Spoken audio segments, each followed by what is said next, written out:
Staying healthy, staying sexy, staying young is what living life is all about. And if you have doctors that have proven treatments that keep people young and healthy so they don't get sick, you want people to know about these treatments and that they exist. In just a couple minutes, you're going to learn from an energy master, Amy Stark, who's going to teach us about tapping and EFT. This episode is brought to you by Gainswave. Gainswave is a treatment done at your doctor's office to optimize erection quality without the needs of Viagra, Cialis. It's non-surgical, there's no needles, and it has an amazing success rate. To find a Gainswave provider, go to gainswave.com. That's GAINSWAVE.com. And I'm so excited to have Amy Stark. Amy Stark is an energy maven, and she's talks about having more energy. And I want to hear all about it because sometimes, especially after lunch, how do you get more energy? Wow. Starting right off. Starting right off. I love it. Well, I would definitely consider what you're eating for lunch, but if you put that aside, what I would definitely do is also then take a look at what is not bringing you joy, because clearly if you're having that slump, there's something that's not engaging you, right? So I would take a look at that. So did you always make this a mission? Did you have an aha moment and said, you know what, I need to learn how to get more energy? Tell me a little bit about how you got to where you are. Sure. I used to be a science teacher. So I was all the way, in the side of like, this has to be proven and I have to see it and things like that. But I was really stressed out because I was living in New York City and I needed to find a way to get unstressed and to enjoy life. And one of my friends mentioned meditation, and I was like, oh, that's like woo woo. I'm not doing that. But I had no choice, really. I was so stressed out that I was like, you know what? There's no reason why I can't try it. So I tried it. And that's when everything started opening up for me. And that's when I realized the power of our thoughts. And that's why I do what I do now, which is, teach people about EFT and the power of EFT and how you can use it to transform your life and health. And how does that compare? Would you say EFT? What does that mean? So EFT is emotional freedom technique. So it's something that you can do yourself once you learn it, and you can do it almost anywhere at any time. So you can take yourself out of fight or flight or out of stress or anxiety or, depression, if that's something that you wanted to work on, and flip your reticular activating system to see how much is working for you. So your reticular activating system is within your brain, and it helps you to shift basically your thinking and what you're seeing and how you're acting from that. So let's say right before we got on here, let's say I had some stressful information and I have all that cortisol coursing through my body, my heart's racing. What do you do to calm it down? Walk me through that. Sure. So depending on the situation, you would start to tease it apart. So figure out like what was the most stressful thing? Like, was it what about the information? Who was it coming from? That kind of stuff. So then I would use that information to start tapping. So you mentioned cortisol levels, and that's the one thing that I really love about this technique is that in the research shows that in 1 hour of tapping, it can decrease your cortisol levels by 24%. So that's really quite a bit there of an impact. So, and it's really not that hard. So I would definitely start tapping, and I would start tapping about exactly what was bothering me from that situation. Okay. So if you're talking about tapping, where do you tap? Tell me about that. So there are certain points around the body that you tap on. So they're related to the meridians in the body. And the way that science has proven this, but I have also seen it myself, where emotions are stored within the body, and this actually gets you access to those emotions. Usually they're stuck emotions or stored emotions that aren't really serving us, and this is a way to access them. So you tap. So one of the places you can tap is like on your hand. There's another point, on your head. Then there's one on the inner eyebrow, the outer eyebrow, under the eye, under the nose, under the lips. On the chest, do you know K27? Mm-mm.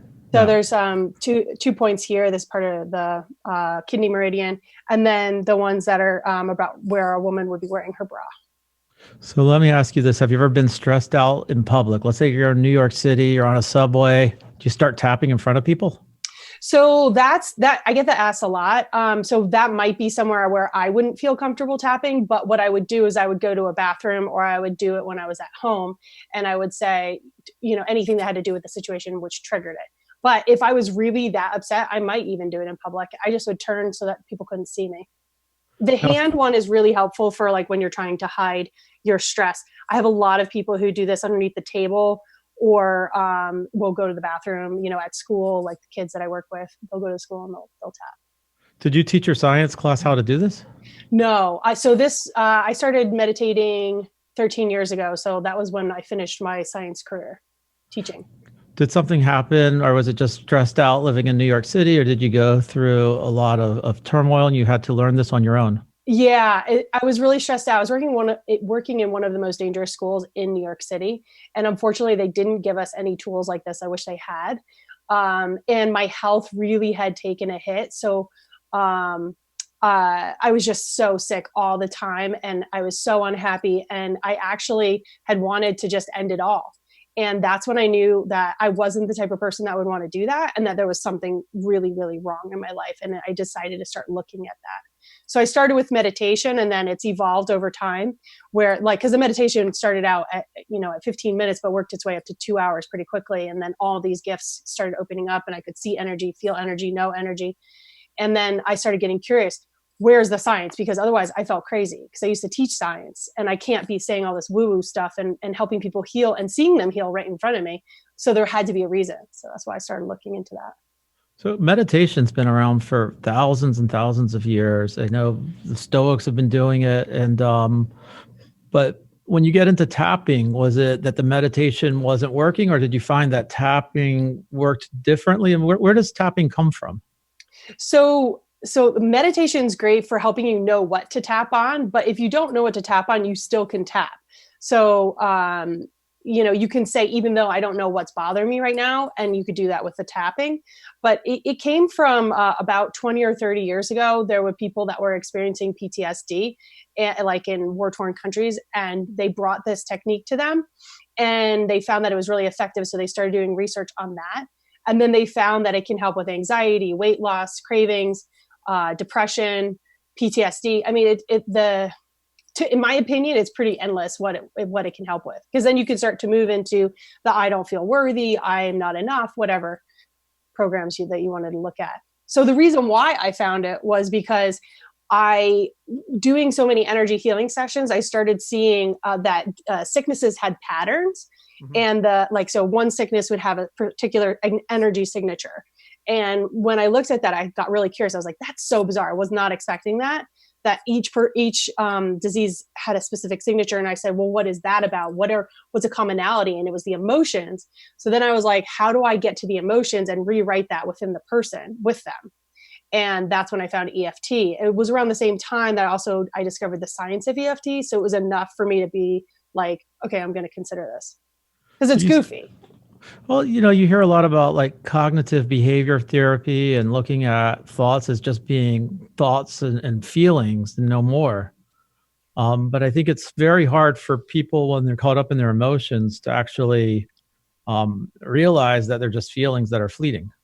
Right. Which is important, because EFT I feel like is the perfect combination, because it gets you back into your body. So like, instead of checking out, like your body, you're physically touching your body. So it's kind of like waking it up, but it also is very calming. So you get calm, but you also get centered.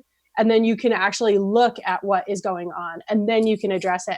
And when you do tapping, you say, even though I'm going through this, blah, blah, blah, I still love and accept myself. And by accepting it, then you're saying, okay, I'm right here. This is what I'm dealing with, but that's okay. So even though I'm going through a depression, or even though I'm feeling angry, I still love and accept myself, and that's okay. Yeah.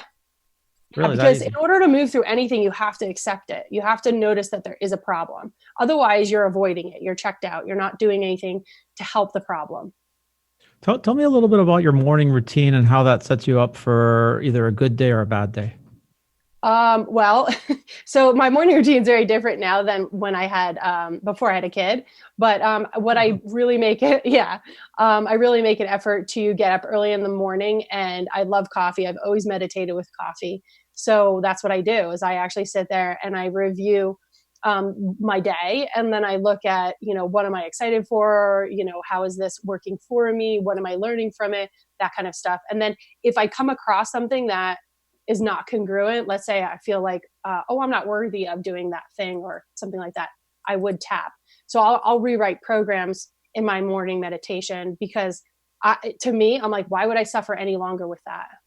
So what's interesting is that you chose to go towards helping people with energy and less towards changing diet and talking to people about supplements.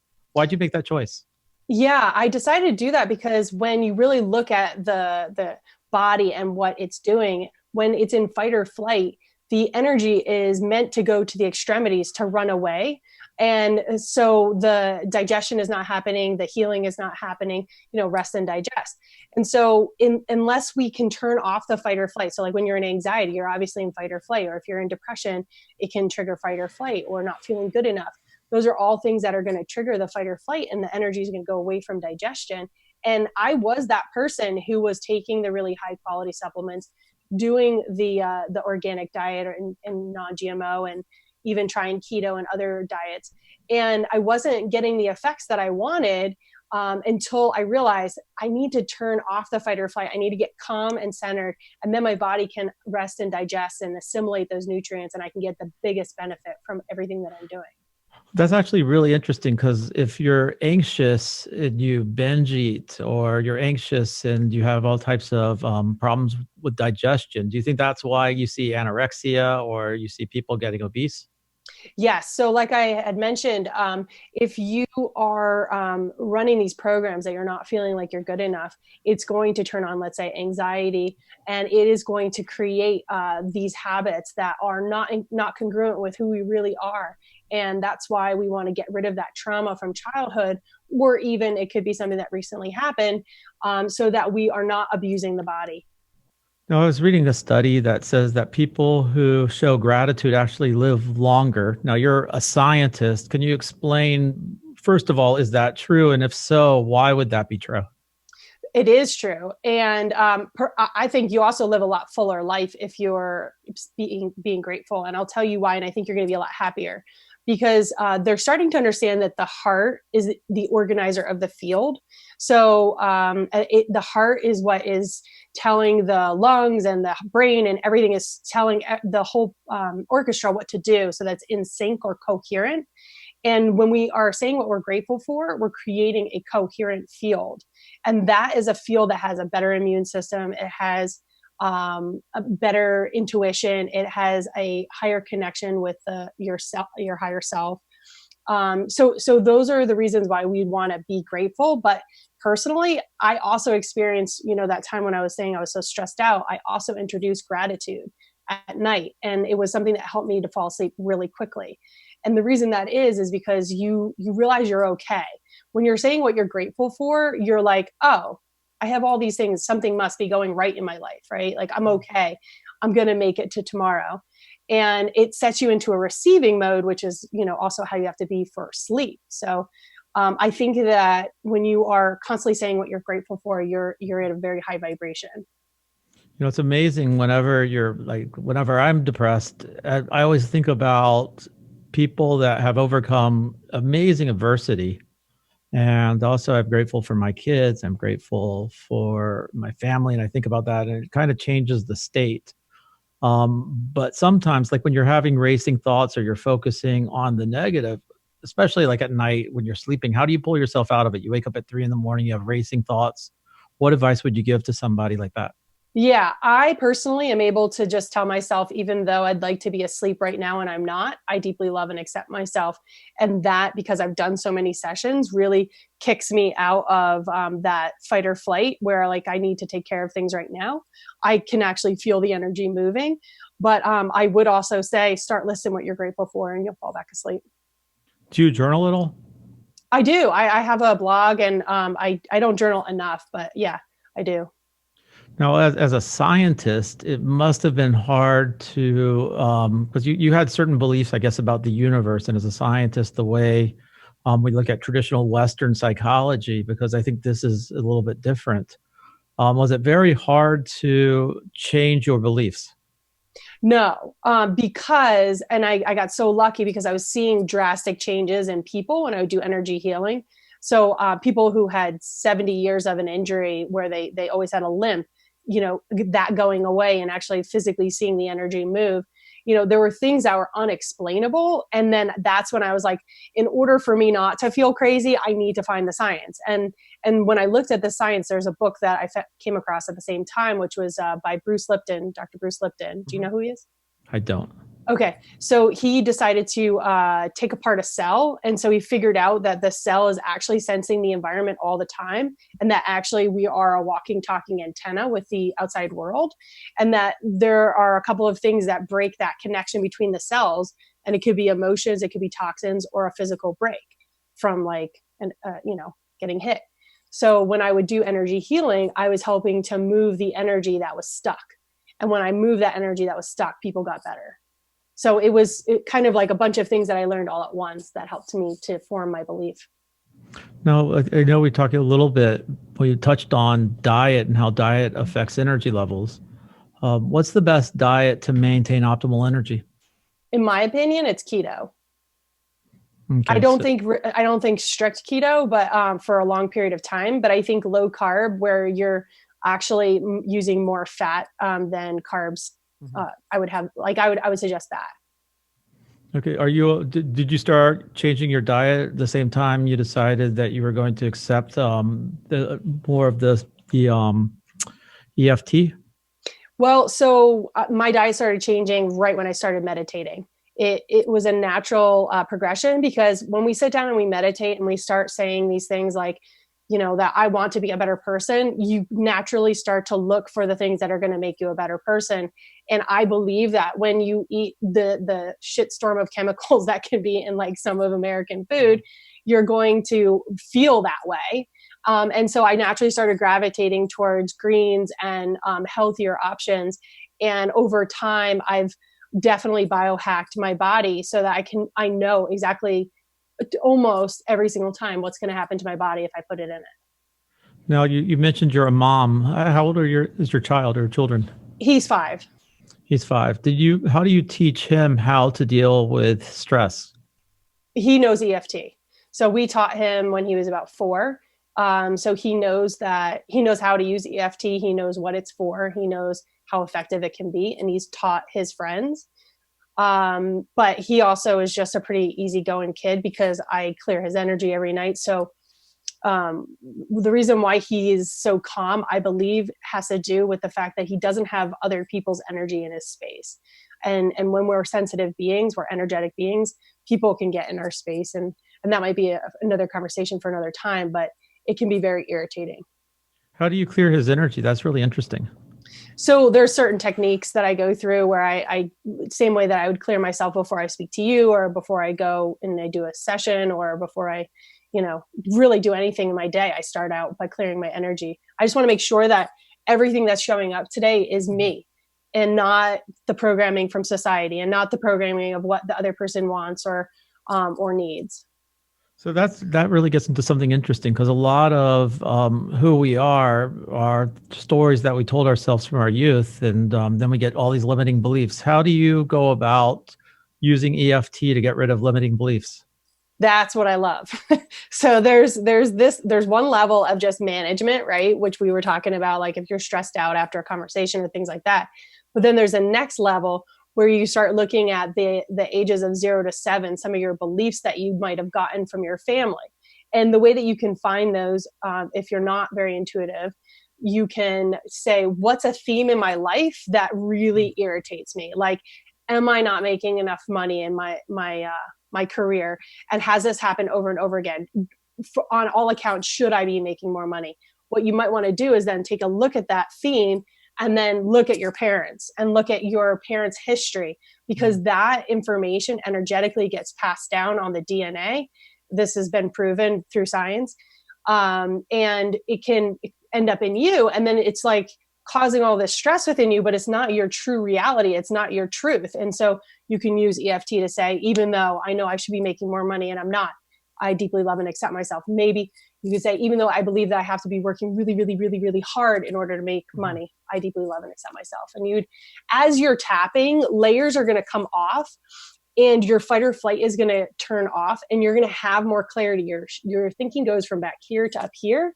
And you're like, oh, well, I don't have more money because I haven't been doing the things that my boss wants, or I haven't been putting in the extra time that he's been asking me, or whatever. You start to realize the things that you could have been doing that you weren't, because you just were stuck in the program and making your life exist within that program. How do you turn this into a habit? Because it sounds good. People are going to listen to it and say, this is really cool. They're going to go and start tapping. And then tomorrow they're going to wake up and forget how to do this day in and day out. I love to just tell people to stay curious. So if they're realizing like a theme in their life, or they're choosing a bad partner, or, they just keep trying diets and it's not working, use this technique to end the cycle. Use this technique to move the energy that is creating and perpetuating that cycle that you don't like anymore. So, you can do it in your morning routine. You can look at your day and say, am I nervous about speaking? Am I nervous about going to work? Should I be? This is why I started in the first place, was I kept having thoughts of like, I need to get a new job. I need to get a new job. I need to get a new job. But it was only when I sat in meditation and listened that I knew that was an issue. So it's like, you have to kind of get quiet and then find out what's going on and then tap on that.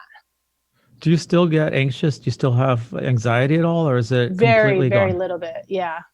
I've moved so much energy, and I'm so congruent with what I am, that if it doesn't feel good, I don't do it, because I know that it's not in alignment with me, and it won't work out the way that I would want it to work out for me and, let's say, the other person.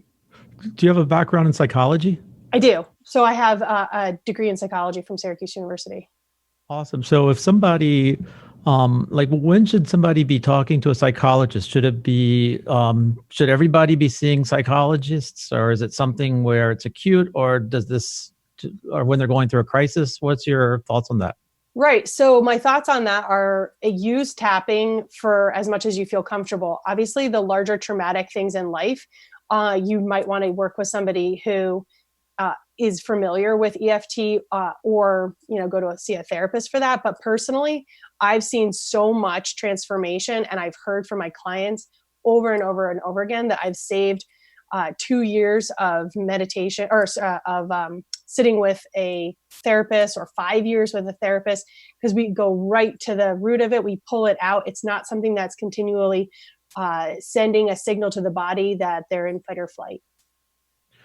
Tell me, without giving away somebody's privacy, just like some sort of what was the biggest success story you've seen using EFT?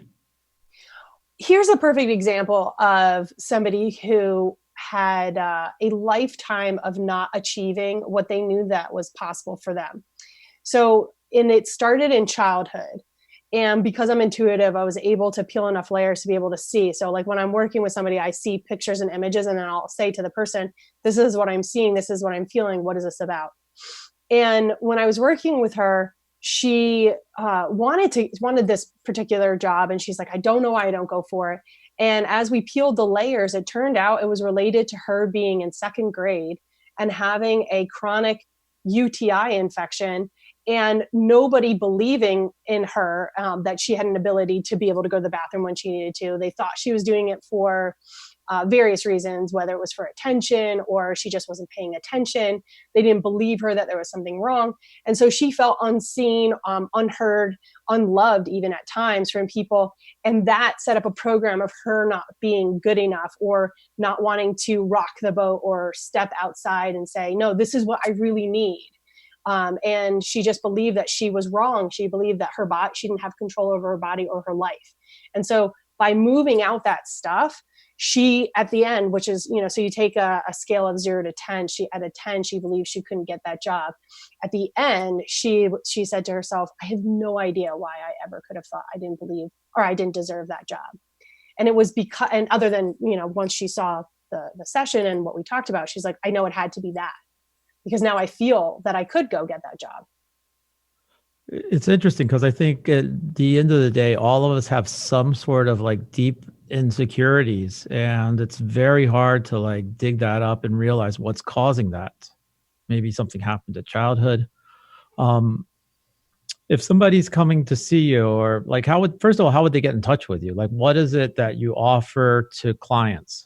So I don't work with clients anymore. So I just recently ended that, so that I can reach larger audiences by doing things like this, or I get into the classrooms with the kids and I teach them how to do it. So last week I was teaching sixth graders, and so I have a website. It's starktransformation.com. I have a course that teaches you exactly how to do EFT, why it's important to do EFT, how to clear your energy, and basically the fundamentals of why it's important to know that we're energy and how it's possible.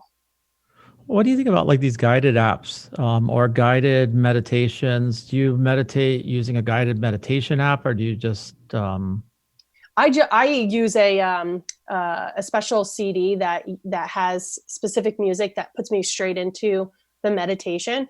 I have done the app. So there's one app that somebody had, and you had to listen to the waves and hear the chime and count the chimes. Have you ever done that one?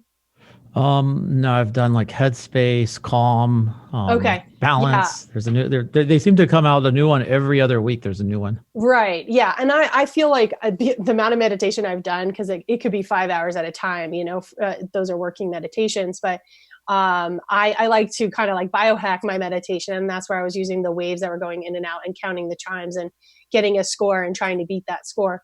But overall, I just do regular meditation and check in with myself and make sure that I'm always in alignment. Every time I've tried to meditate, I get bored. My mind starts racing, and then I want to pick up my phone and start going to different websites. Like, how do you? That would be when I would start tapping and say, even though I can't sit with myself right now, I deeply love and accept myself. That's really cool. So, if somebody wanted to get your program, they would go to your website. Yeah.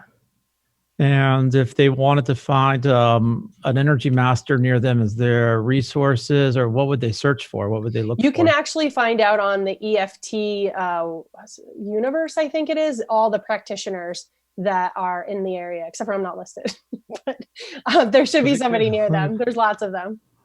Do you help practitioners teach? That's what I'm starting to do, is just train people, because I couldn't reach as many people as I wanted to reach per day. So if I train the teachers, then the teachers can teach the kids or the adults. That's awesome. It sounds like you're very passionate about what you do, and I love the fact that you're working with kids, because I think it's funny that I have 3 kids, 12th grader, a 9th grader, and a 6th grader, and we're really good about teaching them math and science and history, but we're not really good about teaching them how to deal with feelings and emotions. And social media, I think, is really affecting that now.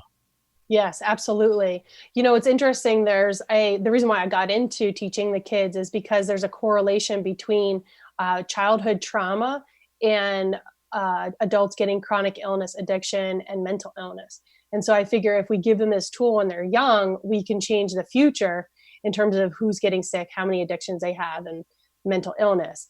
And, considering that you have a 12th grader and a 9th grader, I think that's what you said, and a 6th grader, they all are taking tests. And EFT is phenomenal for helping people get rid of test anxiety, so that when you show up to a test, your fight or flight isn't on. And, for me, it was like all the information fell out of my head. It was like, where did it go? But all that happened was I was in reptilian brain, and I just needed to calm down and get into my forebrain. Is it pretty easy to teach kids EFT? It is, yeah. Especially the little ones, they're really open to it. The 6th graders, I had a front load with like, why are we doing this? What's the science behind it? They really enjoyed that. And then they were really open about sharing what their fears were. And I couldn't believe how open and honest they were. That's awesome. It's going to be difficult trying to teach my 12th grader EFT. Sure. Yeah. And sometimes I hear from parents that their kids resist them teaching them the technique. And only recently did I find that with my own son. He was like, no, I don't want to do it. And I was like, oh no, are you starting to develop that resistance? But if they go to somebody else, it works. So a lot of the moms in the community that I know, we teach our kids for each other. So you left New York. You're now in Boulder, Colorado, correct? Yes. Yeah. How does that, just the energy of Boulder is probably the exact opposite of New York City. You're correct. People are a lot more easygoing, and certainly there's tons of healthy food. Everybody's got an energy healer. It's not like, what's an energy healer? They're like, oh, I have two, different. Probably don't need to tap as much in Boulder than you did in New York. Definitely not. So if somebody wants to get in touch with you, you're at starttransformation.com. Yes. And they can learn more about you. I really appreciate the time. I've actually learned a lot, and I'm going to start doing my own tapping. So awesome. I'm going to learn as much as I can. It's really cool what you're doing. Thank you. I'm glad that you're helping a lot of people out there. Thank you so much, Amy. Thank you. Thank you for having me. You're welcome. And this is it with Mark L. White on Health Hacks. Really cool health hack on how to deal with anxiety, how to deal with racing thoughts, and how to deal with sleep without having to deal with prescription meds or all the other stuff that we're hearing today. Thank you so much.